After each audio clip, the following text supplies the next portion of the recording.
examples of a building style called Collegiate Gothic architecture, a characteristic style which is a revival of the Gothic architectural style of medieval Europe, yet was actually constructed in America during the 19th and early 20th centuries. Like their medieval cousins, many of these buildings are decorated with fascinating sculpture, which are referred to architecturally as grotesques. Therefore, my book is called The Grotesque 10. It features amazing architectural sculpture from 10 American colleges and universities. This sculpture can be particularly interesting because while it's meant to look ancient, it can possess modern concepts and themes.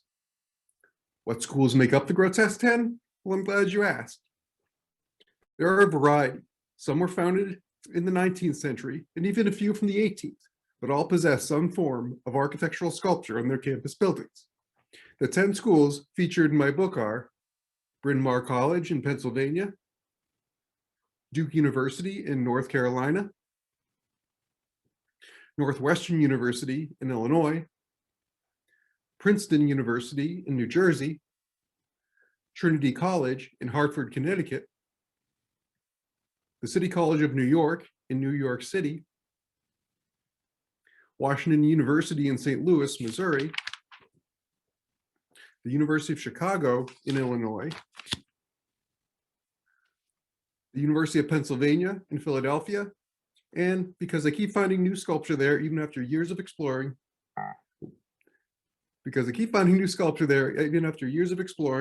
Yale University in New Haven, Connecticut. Gothic architecture came out of medieval Europe. Even back then, it was not new to decorate buildings with sculptural flourishes.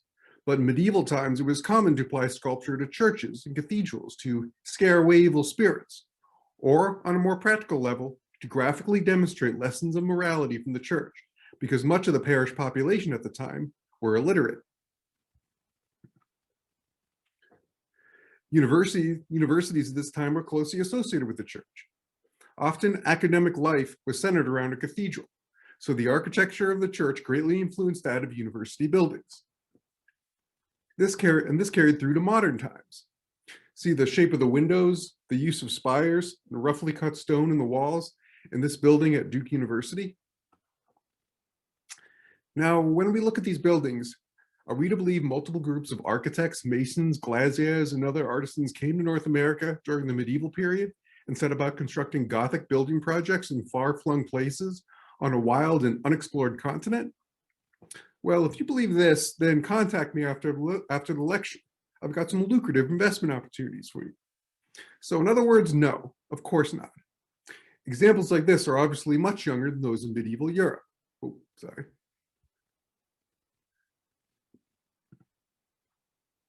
The Collegiate Gothic trend became popular in the mid-19th century and remained so through the 1930s, and is also still in use today. Rockefeller Hall was built at Bryn Mawr in 1904. Bass Tower was constructed at Yale in 2017. So why did college architects look backward for inspiration when designing campus buildings? Well, not surprisingly, a big reason was financial. Even the oldest colleges in North America are new compared to the old world institutions of Europe.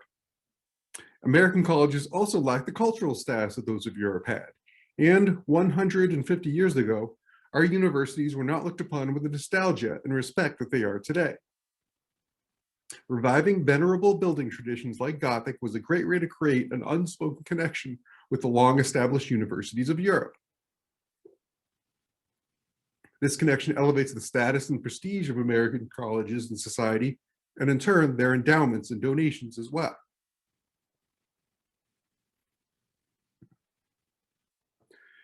There are a variety of historic styles. Many of these and other campuses have buildings that were built in other architectural styles, such as the Georgian style from 18th century England, or the classical style from ancient Greece. Honestly, most campuses have become a mixture of many different styles, so why choose to revive Gothic for your college campus? Well, by the mid-19th century, the Industrial Revolution was in full swing. Though there were many positive advancements to industrialization, many came to see mass production as a threat to individuality and individual craftsmanship. Gothic was seen to celebrate the individual and individual expression. Think of the distinction between something that's handmade versus something that's mass-produced. Also, in a practical sense, Gothic encourages asymmetry, like this building at Duke. This plan better fit the variety of uses collegiate Gothic buildings have to accommodate, such as athletic facilities, lecture halls, laboratories, dormitories, libraries, etc. Different functions that require different types of space. And most importantly for our examination, Gothic architecture is seen as timeless. Generally, Gothic-style buildings look old, no matter what the actual age of a building is. Now, I know it's a cliche, but it can be said that universities are like a fine wine. Wines improve with age, and schools are seen in the same fashion. This concept is not lost on architects. While you can't change the actual age of a building, you can change the perceived age of it, or how old it looks to be. In fact, these architects use many subtle, and some would say sneaky, techniques to enhance the age of their buildings. At Duke University, you can find some staircases which are worn from so many years of footsteps that the tread of the steps is grooved. These stairs have actually been molded with a groove in them from the beginning. These stairs are meant to show the wear of many hundreds of years of footsteps on a staircase that, in actuality, is not yet 100 years old. These were built in 1938. Another technique involves the roofs of these buildings. Most collegiate Gothic structures have slate rock shingling in their roofs. Look closely, and you'll see many imperfections in the shingles, chips, cracks in the slate, and rough, uneven surfaces, speaking of hundreds of years of exposure to the elements. As in the case of the stairs, many of these roofs were intentionally created this way, with chips and discolorations purposefully added. Other aging techniques involve the building of the walls themselves. Random window frames may have no glass and look to have been blocked up years after construction, when in fact the building was originally constructed with many of these features from the start, like this false arched window at the Yale University. Notice how the blocks in the window area match those of the surrounding wall. And look at this false blocked up window at the City College of New York. Notice the presence of the iron bars to enhance the illusion that this was once a real window. But think about it. Why would they leave the iron bars there after sealing the window? What practical purpose do they serve now? What criminal would try to break into a window that is now as solid as the wall around it? One decorative feature commonly seen in these buildings is the architectural niche. They are a tall, thin alcove, usually featuring a decorative canopy at the top and a flat platform at the base. They look like the perfect place for a statue, and some do contain just that. But more often than not, they are empty. You're supposed to assume that all these were intentionally left empty. You're supposed to assume that all these spaces were originally filled with dignified sculpture. But throughout the building's quote unquote long and colorful history, most of these statues were stolen, destroyed, or just plain removed, when in actuality, most of these spaces were empty from the beginning. And lastly, never underestimate the aging effect of a good garnish of ivy. Mendel Hall at the University of Chicago dates from the late 19th century, but looks positively ancient when encased in ivy. These aging techniques meant to work on passersby at an almost subliminal level, unconsciously leading you to draw the conclusion that these buildings are generally pretty darn old. You don't know how old, but definitely much older than any man-made structure nearby.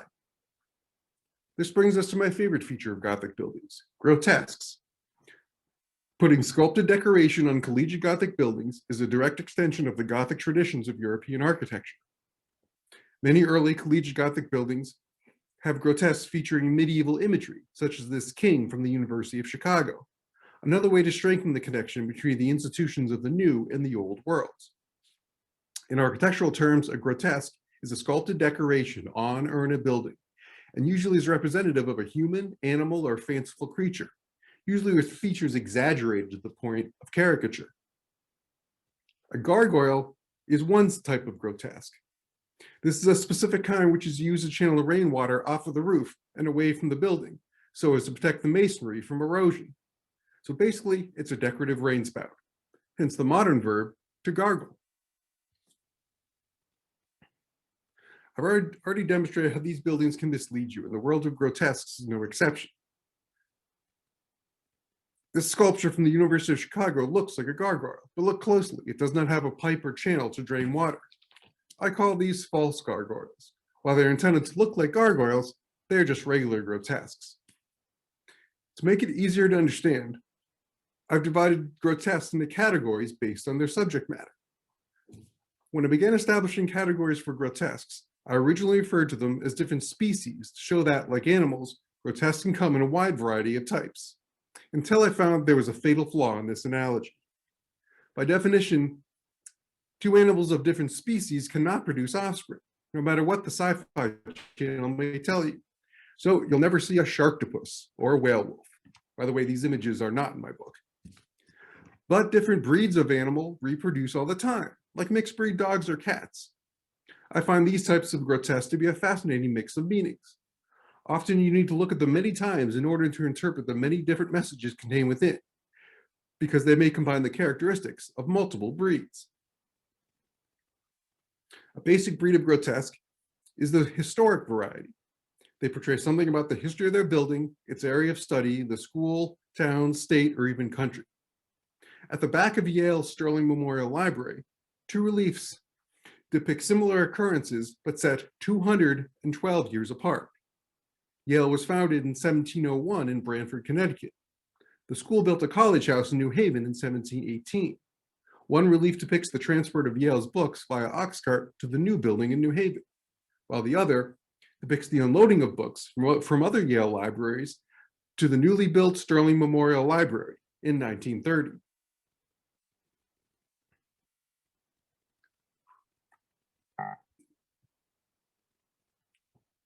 Demonstrative grotesques simply depict some aspect of the purpose of their building. Howe's Chapel is part of the Garrett Evangelical Theological Seminary on the campus of Northwestern University in Illinois.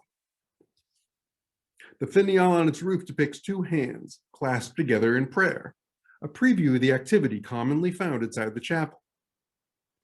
The demonstrative grotesque seems a pretty straightforward concept, but things can get confusing as time moves on and buildings change their function. Rosenwald Hall at the University of Chicago serves as the admissions building, but began life as home to the Department of Geology. This explains the relief portraying a saddlebag, rock hammers, fossils of sea life with the slogan, "Dig and Discover."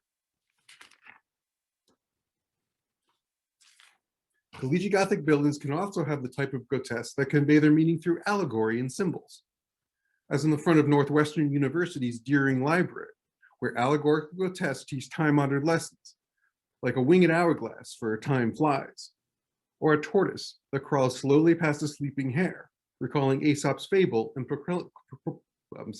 proclaiming haste makes waste. An important breed of grotesque is those of the school spirit variety. They usually consist of a representation of the school's mascot or another symbol relating to the institution's identity. Trinity's mascot is the bantam, a particularly stubborn and scrappy rooster, and likenesses of it can be found flanking the archway at the Downs Memorial Clock Tower. This gentleman is not the City College of New York's mascot, but he is displaying the school seal. And Handsome Dan the Bulldog is Yale's mascot. He can be found many places throughout Yale's campus, like looking out from his doghouse at Polly Murray Residence College. And judging by the state of his bowl, I think he wants to be fed. One of my favorite breeds is the Facetious Grotesque, or the funny ones. Now, I have to say, when writing this book, I intentionally left this breed for last, assuming there would be the easiest one to write about, because I find it the most enjoyable. However, when it came time to write this section, I quickly realized the huge distinction between telling a joke and explaining a joke. In my first attempt, I was trying to explain these grotesques, dissecting their message, and at the same time, stripping out all the humor. So I'll let these grotesques speak for themselves, such as this less than literate demon on Princeton University's Dillon Gymnasium, or this drunken patriot at the University of Pennsylvania's Residence Quadrangle. Now that I look at it, this might have some of the historic grotesque in it, if this is supposed to represent a drunken Ben Franklin. Another personal favorite of mine are those grotesques that are just plain bizarre. The facetious grotesques are attractive because they make us laugh and feel good. But what makes these bizarre grotesques so attractive? Well, here's my theory. From childhood, we humans are taught to believe that every question has an answer and every puzzle a solution. When we come upon puzzles such as these grotesques, they become inherently interesting to us because we get preoccupied with finding their meaning, even when there may be no meaning to find, such as this baby ape in short pants on Washington University's Macmillan Hall. And I just don't know what to say about this one at the University of Pennsylvania's Residence Quadrangle. The spikes were put there later. That's just so birds don't land on the cornice. But I don't know. I can't even venture a guess what they were thinking when they sculpted this one. The final breed of grotesque is one that by its very nature gets little attention, and that's the reclusive breed. It's a type of architectural Easter egg and literally sneaks by most people. They could be as simple as abstract animals hiding in the decoration, like these abstracted tigers' heads. The tiger is Princeton's mascot, hiding in the decor of Jones Hall. Or at Trinity, where you can find a monk and a rabbit carved underfoot into the flagstones in the floor at the cloisters of the chapel. Now that you know the general types of grotesques, let's have a look at a few from each school of the Grotesque 10. Penn's expansive residence quadrangle is known by some as the Quad-Tanic. Now, when I first heard this nickname, I said, well, it's obvious. It's a huge, sprawling, ornately decorated residence complex. It covers almost 3 city blocks, and the west end comes to a point, like the prow of a ship. Well, as I would soon learn, that's not why it got the nickname. It was originally referred to as the Quad-Tanic by its maintenance staff, because the basement always floods when it rains. One of my personal favorites at Penn is this guy at the quad. He's also on the cover of my book. This head is over 4 feet tall and mounted on the wall of a tunnel. These metal bars on either side meet to hold a light directly in front of the sculpture. I would imagine that encountering this sculpture under a harsh light late at night would be pretty unsettling. I'll also note the smaller wacky faces on either side. On another building, the Evans Museum and Dental Institute, there are many grotesques on its walls, and some are a reminder of a time before painless dentistry. These statues are part of a series of 4 on the gates of the Penn Museum of Archaeology and Anthropology. They were sculpted by Alexander Calder, not the artist who made the abstract mobiles from pieces of metal, rather his father, Alexander Sterling Calder, who had a more realistic style. This series is symbolic of the 4 corners of the earth from which the museum draws its artifacts. Pictured here, on the left is Africa, and on the right, North America. Many grotesques line the entrance arches of Deering Library at Northwestern University. Some are allegorical grotesques, illustrating Aesop's fables. Oh, and also note the empty niches between the arches.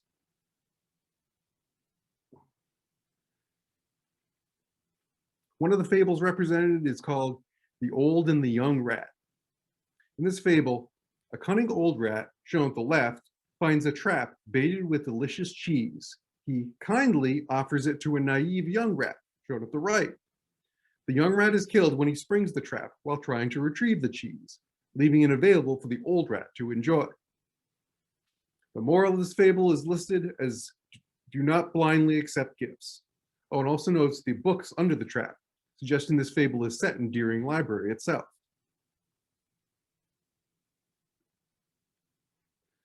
Another fable shown is called The Old Woman in the Jug. According to this fable, an elderly woman who really loves wine finds a wine jug by the side of the road. To her disappointment, it's empty, but it still contains the delightful fragrance of wine that it once held. While the moral is listed as the memory of a good deed lives on, I think a woman who is sniffing empty containers she finds on the side of the road has deeper issues. These grotesques do not represent fables. Deering Library was designed as a place for serious study, shown at the left, but a browsing room was included so students could read for amusement as well. suggested by the jester's outfit on the right. Duke University's West Campus is a beautiful example of collegiate Gothic architecture. The Philadelphia architecture firm of Horace Trumbauer designed this section of campus during the 1930s. The firm's lead designer, Julian Abele, who actually designed most of these buildings, was African American. He worked from Philadelphia and never traveled to Duke's campus to see his creations because he was opposed to the Jim Crow laws that were still in effect in North Carolina at the time. The cigarette in this laughing grotesque mouth is not part of the sculpture, but that is how I found it. And because the Duke family built much of its fortune from the tobacco trade, I thought it was appropriate. On the rear of Duke's original medical school building, you can find this horrified student. I like to think this is a first-year medical student observing his first cadaver dissection. A vestibule in the residence quadrangles has a series of allegorical grotesques that convey an important overall message, that of hear no evil, see no evil, speak no evil, and think no evil. Taken individually, they're merely classical heads sporting vague hand gestures, but these enhance the meaning of one another by being located so close, and together imply a theme, the 4 ways to avoid the many temptations inherent in college life. East Pine Hall, constructed in 1897, was among the first of Princeton University's Collegiate Gothic buildings. To show how serious the school was about the style of their buildings, Princeton's campus planners had to threaten to fire the architect, William Potter, when he wanted to build it in a different style. 1879 Hall has lots of mischievous monkeys. These are not demonstrative grotesques, as there are never any actual monkeys here. These are allegorical grotesques, depicting students as under-evolved primates, annoying a professor who is portrayed as human. This shows that Princeton professors have themselves evolved from rambunctious students. Princeton's Graduate College has these joyriding sweethearts roaring down the road in their newfangled motor car. A goose and a pig leap to get out of the way of their tires.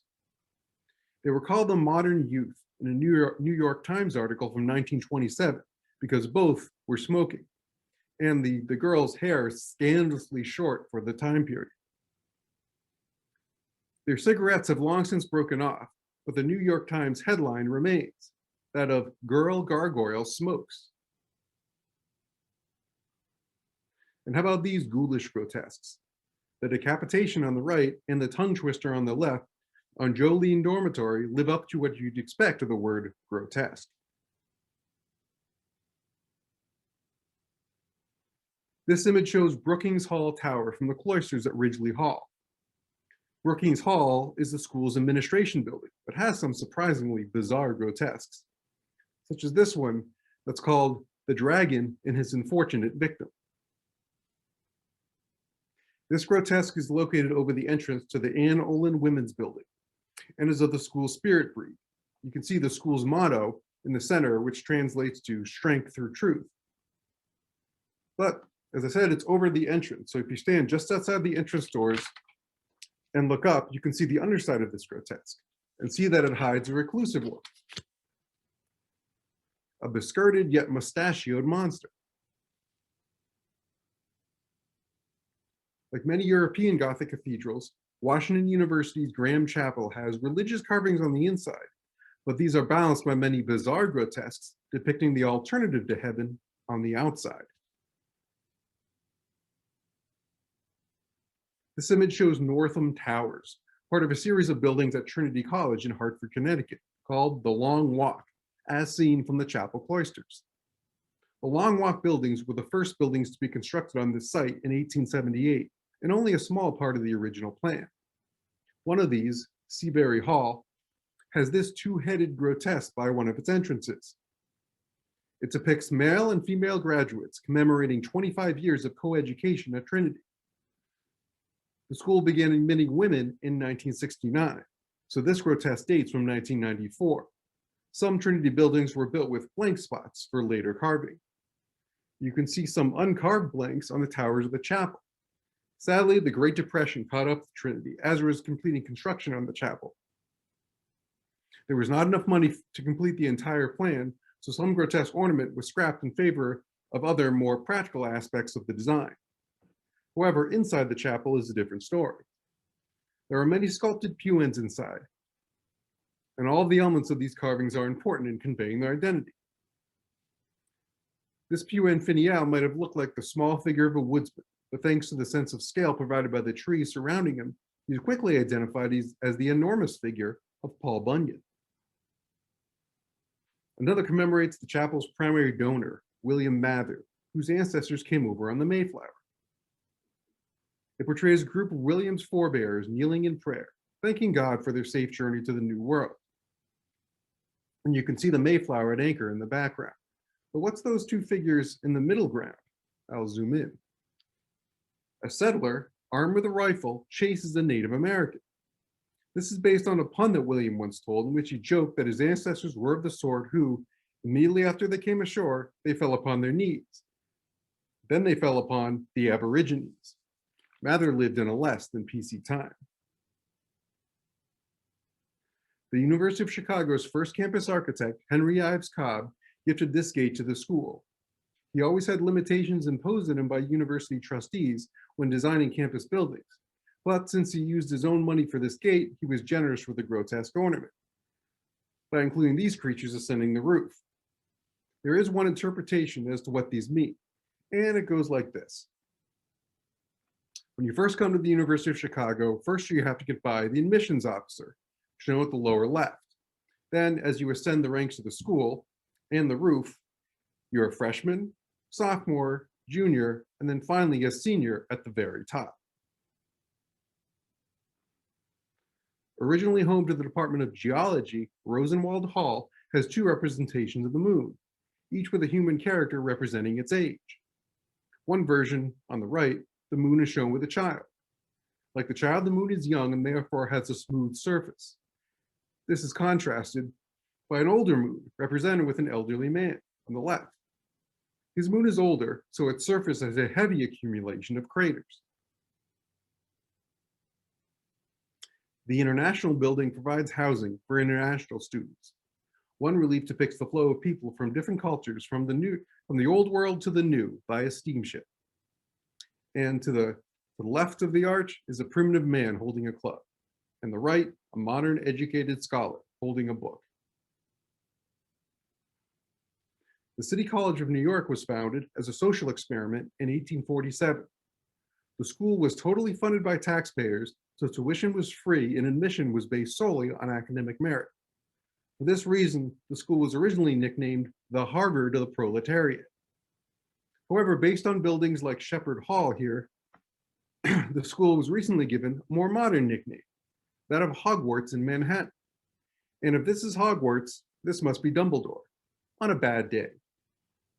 Elsewhere, a zoologist measures a bird skeleton on the left, and on the right, a geologist ponders crystals. At the top of one of Shepherd Hall's towers, an astronomer has caught a falling star. Note the telescope in his left hand. These original buildings were constructed in the early 1900s. Notice these grotesques seem in very good condition for being exposed for more than 100 years. Well, the secret is, the grotesques on the City College of New York's buildings are not the originals. Here are some of the originals. They consisted of terracotta covered in a thick, glossy glaze. From the beginning, no one liked the glossy finish, so all the grotesques were sandblasted to a matte finish. Unbeknownst to anyone at the time, the sandblasting created thousands of mini cracks, which allowed the moisture to seep in and begin to destroy the grotesques by expanding the cracks through repeated freezing and thawing. By the 1970s, these grotesques were falling apart. Starting in the 1980s, all of the sculpture was taken down. Durable replacements were cast and put up. The originals were put into storage, and in the early 2000s, some were placed next to the school's architecture building. So near a parking area next to Spitzer Hall is a graveyard of some of the City College of New York's original grotesques. BRYN MAWR is a women's college founded in 1888 and determined to be a direct competitor to men's colleges. Important among the methods to achieve this goal was the construction of a Gothic campus. Pembroke Hall is held in high esteem as one of the finest collegiate Gothic structures in the country. This relief is a reference to Pembroke College at Oxford, which was named for William Herbert, the third Earl of Pembroke. Note the shield at the center with the 3 lions, the Herbert family crest, and across the bottom, the French phrase and Herbert family motto, which translates to, "I will serve only one." The cloisters of the old library are encircled with many creatures, such as these 2 with leathery, bat-like wings. The owl is Bryn Mawr's mascot, and many versions of it can be seen on Rockefeller Hall. Here, one owl interrupts another's reading. Or these owls attending class. I guess I was interrupting an important lesson when I took this photo. Yale University is an example of an historic university that has developed in conjunction with the surrounding city of New Haven, Connecticut. A few years after its founding in 1701, Yale moved to New Haven. This means from 1718 on, the school and city grew simultaneously. After 300 years, Yale's campus has become enmeshed in the fabric of New Haven. So Yale uses architectural styles like Collegiate Gothic to visually separate its buildings from those of the surrounding city. This is the tower of Yale's law school. When you see it, you immediately know it's part of Yale, because the only similar buildings nearby are other Yale buildings. Plus, you couldn't mistake this for an office building or a bank. The Collegiate Gothic style faded in the late 1930s in favor of more modern and abstract styles, but it didn't totally disappear. Yale completed 2 residence colleges in 2017, both in the Collegiate Gothic style. On Ben Franklin Residence College, you can find this series of portraits. Who are they? Well, the key to answering this lies in the abstract relief at the center. Looks like a satellite photo you might see on Google Maps or MapQuest. Look at the building in the center. Its rounded porch may look familiar. This is an overhead view of the White House city block in Washington, D.C. The Y within the White House identifies these as portraits of various Yale alumni who have occupied it. Going counterclockwise from the left, we have the 27th president, William Taft, the 38th president, Gerald Ford, the 41st president, George Bush Sr., the 42nd president, Bill Clinton, and the 43rd president, George Bush Jr. This relief decorates the outside of Pauli Murray College's lounge and depicts the hamburger as it was originally intended by its creator, New Haven's Louis Lesson of Louis' Lunch, on toast without ketchup. This pizza peel holds 2 slices. From the arrangement of the toppings, one can tell that the slices come from 2 famous New Haven pizzerias, that of Pepe's and Sally's. And personally, I like the use of the pepperoni slices as periods. Pauli Murray College alludes to the early days of computing by referencing computer pioneer and Yale alum Grace Hopper. She coined the term computer bug when she found a moth had short-circuited her computer. Modern computing is portrayed by this electronic tablet, and judging by the shape of the home button at the bottom, I really think it's an iPad. By its generous use of ornament, Collegiate Gothic is an example of the many opportunities to find intriguing things that can exist all around us, and that we may overlook every day. Things that, upon closer inspection, reveal a variety of fascinating ideas and stories. These are just a few of the examples of what I found at these campuses. My book has 300 pages and over 500 photos, so there are many, many more. When I traveled to these campuses, I came to see I had a certain advantage over people who lived and worked in them every day. I found that I had the newcomers of age, of having a fresh perspective by seeing these buildings for the first time. Many people who had met at these institutions were surprised by what I found at their own campus. To be honest, I believe this is more to do with my mindset than my powers of observation. It's very easy to become distracted and never notice the detail around you, especially when your surroundings have become so familiar.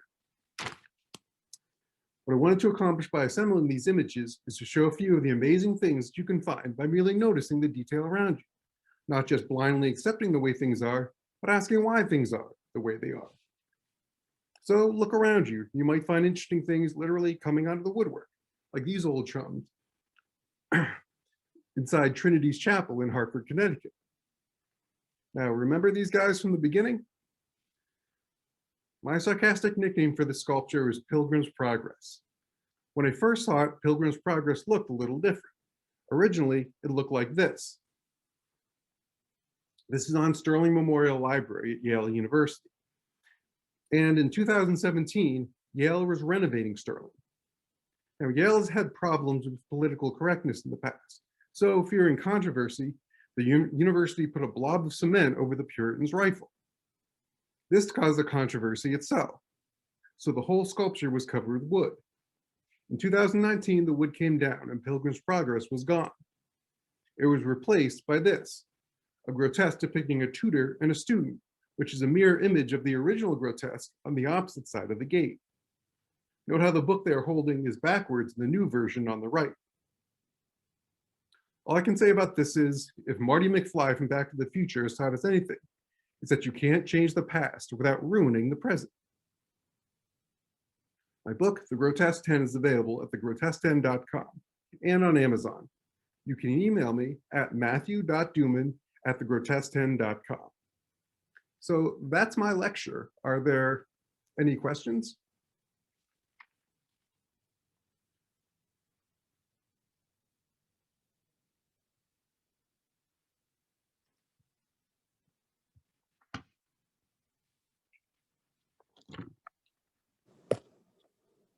Could I ask a question? Yes. It's about the technique because, and of course, the real Gothic were all chiseled. Some Yes. of these look more like sandblasted. They have a smoother surface. Was there any such thing as molded? Yes, some of these have been chiseled, and others have been cast, as in there were molds made and actually poured to mold the cement. And were they reproduced then so that you might see the same grotesque in a number of columns or? Yes, I've seen on certain buildings at certain universities, with a lot of grotesques. If you pay attention, you can see repeats of the same one. Also I'm thinking of Princeton, where they have a kind of a basic. This is on the Dillon Gymnasium on one side. They have 4 different grotesques. They're representing different things, but you can tell they're based off the same basic model. They were cast, and then each one was styled in its own way. So there's a variety of ways they can be produced. Thank you. Mm-hmm. We did have a question from Tim. He said, apart from Calder, are there any well-known sculptors who have created grotesques? Well, there are a lot of the masons who actually did this sculpting. The names don't survive. There's a lot written on architecture and college architecture, but not too much. But these don't have much of the names of the sculptors. The 2 sculptors that I did find a lot was one sculptor called René Chambellan. He did a lot of architectural sculpture in New York City and in Chicago as well. And you can find his work on a lot of buildings at Yale University. Another sculptor was Lee Laurie, who was a sculpture professor at Yale and did a lot of architectural sculpture on the East Coast and in the Midwest. But both these people were sculptors, but they're mentioned as being in charge of the sculpture of a certain building. So how I interpret that is they are leading a group of masons, and a lot of the other masons did the actual work. They just directed them. I've had a bunch of people say thank you so much for the lecture. They thought it was great. Margaret said, that she thought it was most interesting, and she wants to go back to the university she attended in Ontario to see if there are any grotesques there. Oh yeah, I would recommend if you do that, bring maybe binoculars, something to magnify, because the grotesque may be very high up. Judy asks, do any of the schools have particularly good records or guides about their grotesques? I know that Washington University in St. Louis, they were given a sketchbook full of sketches of the grotesques for their buildings. And at Duke University, I was given, it turns out, right before I went to Duke, I found out that the president at the time, Richard Brodhead, got his degrees and was a dean at Yale. So I sent him a copy of my first book, which is about Yale, and he put me in touch with an archivist who sent me a lot of old documentation of all the sculpture and decoration on the residence quadrangles of the West Campus. So and also at the University of Chicago, there's a lot written about those buildings, because a lot of the original buildings, since the University of Chicago was founded off of a bequest from John D. Rockefeller, so a lot of the buildings were built in a short period of time. So a lot of records remain from the plans and things from the original buildings. So it depends on the university, really. Carla asks, were many done by immigrants such as Italian and German? Yes, I know for a fact that at Yale, when I was doing research, I found that Yale had a huge building boom in the early 1930s, which seemed very strange to me because that was right at the height of the Great Depression.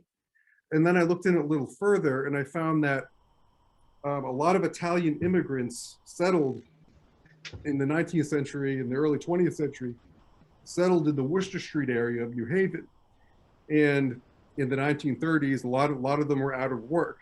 So Yale could get a lot labor for a lot less money because people were desperate for work.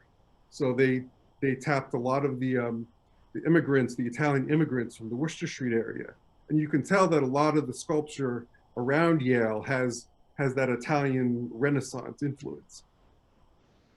I have a message from Susan. She's actually joining us from Canada, and she said that she can't find the book on the Amazon through Canada. So she wanted to know if you could list your website again so she can look for it there. Okay, I'll go and I'll share the last slide. Yeah. My website is thegrotesques.com. And as I mentioned before, you can email me at mathew.duman@thegrotesques.com. Margaret wants to know if you've ever seen the wonderful grotesque gargoyles on the Parliament buildings in Ottawa, Canada. Oh, no, I haven't. I heard about those. Yes, a friend of mine a few years ago, a friend of mine went up there and he mentioned that there was grotesques in the Parliament building, but no, I have not been up there myself. I have not seen them. Tim said the steamship sculpture at University of Chicago looks very Art Deco. Are there many examples of Art Deco style figures on ostensibly Gothic style buildings? Yes, a lot of them, the style reached its peak around the 1930s, the late 1920s and 30s. So, which was when Art Deco was very in vogue. So yes, there's a lot of Art Deco influence. There's actually a building at Yale University, the Hall of Graduate Studies, which now all these other buildings look like they are meant to look like they date from the Middle Ages. But this building, the Hall of Graduate Studies at Yale, is meant to look like it's from a combination of ancient cultures. There's like totems coming up the sides and faces on the walls. But it's done in a very Art Deco style. So yeah, there's a lot of Art Deco influence on these. And it looks like we've caught up unless anybody else pops in with any questions.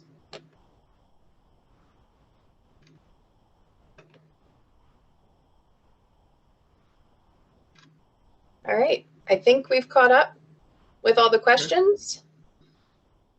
Okay, and feel free to email me if you think of any other questions. Absolutely. Thank you so much, everybody, for joining us, and I hope you enjoyed it. Again, a whole bunch of thank yous. Good, glad you liked it. You know, when I I started this, I didn't see a lot of information, a lot of books on this subject, so I assumed people weren't really interested. But when I started doing these lectures, people really showed their interest, so which made me very happy. Tim, before we go, Tim asked, has there been a spin-off with gargoyles on non-collegiate buildings, or are you planning one, I should say?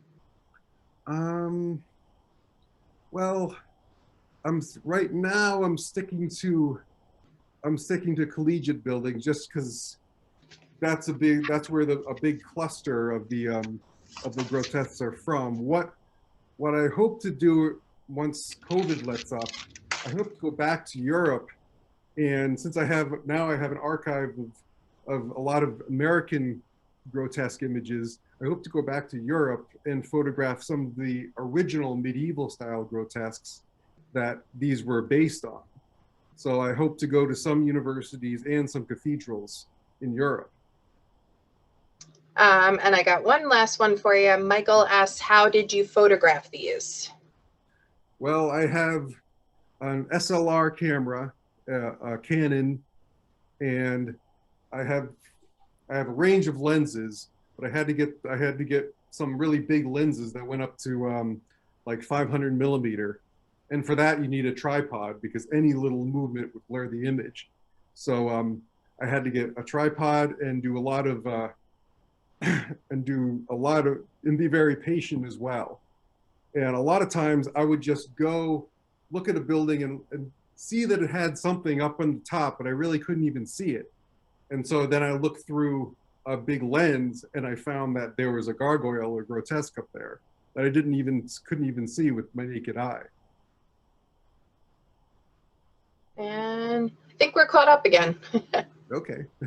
All right. Oh, nope. Never mind. I got one more popping up. Michael asked again, how did you come up with this subject of photographing the grotesques? Well, when I was in college, I went to Central Connecticut State University, and there are no gargoyles or grotesques there.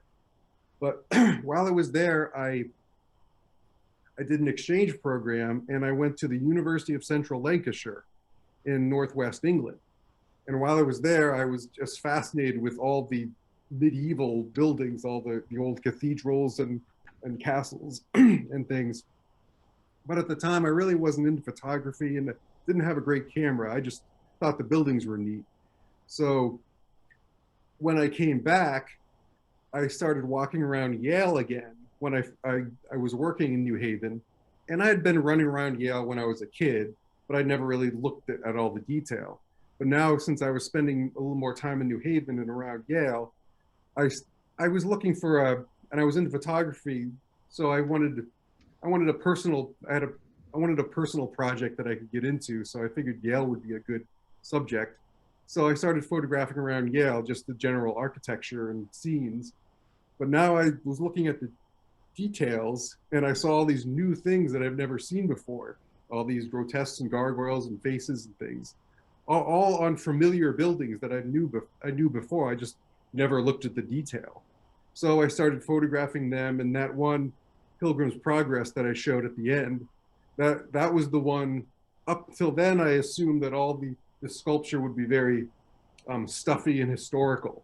But when I saw that one, I realized there was humor and social commentary. There's a lot more meaning in there. So that's really the one that set me off to try to find as many as I can. And then I came out with a book just on Yale. And when I was doing lectures like this to promote it, people would come up to me and and suggest other schools that I should go to, like Princeton and University of Chicago. So I started traveling and photographing more. That sort of answered, the end of that sort of answered Marcia's question, which was how did you identify the schools to study? You sort of touched on it there. Well, I would go just talk to people and see what if different schools would have Gothic architecture. And I knew, you know, obviously I was very familiar with Yale, and people had told me about the University of Chicago and Princeton. And what I would do really, once, if I heard about a school, I would just go on Google and type in like the name of the school and gargoyles or grotesques and see if any images came up. And if a variety of different stonework came up, then I knew I had a good possibility. And then usually before I went there, I always tried to make contact with an archivist or a PR person there, so they could help me in doing the research as well. Jenny wants to know if you have any advice where in Europe would be good places to see examples of gargoyles. Well, I'm looking into that right now, because hopefully after COVID, I want to go over there. I know that, well, there's Oxford and Cambridge. A lot of this architecture in America was based very deliberately on the buildings at Oxford and Cambridge. So I know those would be good possibilities. So a lot of different places in the United Kingdom, Paris, like Notre Dame. I have been to Florence, and the Duomo in Florence has a lot of sculpture on it. And in Milan, anytime there's one of those large Gothic cathedrals in one of the old cities in Europe, there's a good chance that there's grotesques and gargoyles on it. Actually, Tim replied also try Prague, and Bruges and Ghent are awesome too. Yeah. I've heard a lot of Eastern Europe has some great ones. Michael wants to know, have you done any photographic studies of New York City and any grotesques in New York City?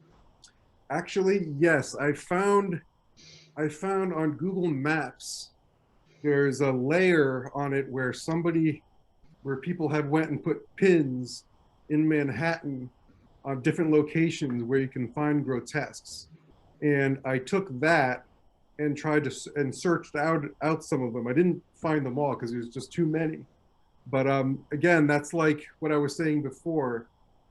A lot of those are in very familiar places. You just have to look in the detail, and you need some kind of binoculars or telephoto lens, because a lot of them are up high on the buildings. But you can find some great grotesques in New York. Yes. All right, so thank you everybody again for joining us, and thank you Matthew for the lecture. It was great. Good, thank you for having me.